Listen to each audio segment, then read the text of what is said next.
അതിലേ ഒരു 20 സെന്റ് സ്ഥലം ഇങ്ങനെ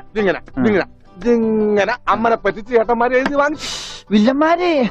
പിന്നെ ഈ കാണുന്ന 16 സെന്റ് സ്ഥലം അച്ഛന്റെ 16 നടത്താൻ വിറ്റ് തുളച്ചി. പിന്നെ ഈ 18 സെന്റ് സ്ഥലം മൂത്ത പെങ്ങളുടെ കല്യാണത്തിന് അമ്മയെ മുറിച്ചു വെച്ചു. അത് പെങ്ങളുടെ കല്യാണത്തിനല്ലേടോ? അവിടെ കിട്ടേ അത് കേസിൽ കിടന്ന പറമ്പാണ്. അതെ, ഇനി ഞാനും 2 പെങ്ങന്മാരുണ്ടേ. പെങ്ങന്മാർ ഇനിയുണ്ടോ? തന്റെ പെങ്ങന്മാരെന്താണ് പറമ്പ് നിറഞ്ഞു നിൽക്കണ? അവർക്കുള്ള വീതം പെങ്ങന്മാർക്കുള്ളത് അതവിടെ ഇരിക്കട്ടെ. പിന്നെ എനിക്കുള്ളതാണ് 8 സെന്റ്. അപ്പൊ ഒരു 6 ലിങ്സ് കാണും. 6 ലിങ്സ് വഴിക്ക് പോയില്ലേ? ഓ, വഴി വഴി വഴി അത് മാറ്റി പോയി. ബാക്കി 8 സെന്റിൽ തനിക്കൊരു വീട് വെച്ചൂടെ? എങ്ങനെ വീട് വെക്കാൻ?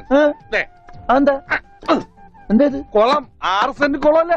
അയ്യോ, കുളമാണെങ്കിൽ പിന്നെ അവിടെ എങ്ങനെയാ വീട് വെക്കുന്നത്? കുളത്തിൽ എങ്ങനെ വീട് വെക്കുന്നു ഞാൻ ചോദിച്ചാൽ ചേട്ടന്മാരുടെ തല്ലി ആവശ്യത്തേക്ക്. 5 സെന്റ് ഇത് വഴി, ഇത് ചില്ലുവാനും അതൊക്കെ വീട്.